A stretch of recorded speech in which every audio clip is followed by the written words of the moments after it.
আসসালামু আলাইকুম। পিৎজা খাওয়ার জন্য আজকে রেস্টুরেন্টে আসছি আর আমি আইসা অপেক্ষা করতেছি আমার বান্ধবীর জন্য। আমি মেনু কার্ডটা এক নজর দেখে নিলাম, আসার পরে অর্ডারটা দিয়ে দিচ্ছি। আমাদের অর্ডার এসে গেছে, এখন আমরা এখানে ঝাঁপিয়ে পড়বো খাওয়ার জন্য। বেশ কিছুদিন যাবৎ পিৎজা খাওয়ার ক্রেভিনেস জাগছিল যে পিৎজা খাবো, অনেক দিন যাবৎ খাওয়া হয় না।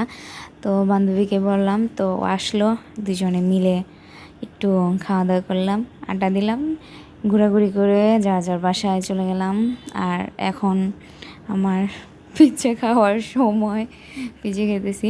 অবশ্য এই রেস্টুরেন্টের পিৎজাটা অনেক মজা। এর আগেও খাইছি একবার, ফার্স্ট টাইম আমি ওর সাথে আসছিলাম, ও খাওয়াইছিল, আর এইবার দুজনে মিলে খাচ্ছি। তো ফার্স্ট টাইম যখন আসি তখন ভালো লাগছিল দেখে আজকে আবার রিটার্ন আসা হলো এখানেই। আমাদের খাওয়া দাওয়া শেষ, এখন শেষের ভিডিও যখন করি আবার বান্ধবী ফুচি দিছে, ওকে যখন বলি এই ভিডিওটা আপলোড দিব, ও লুকায়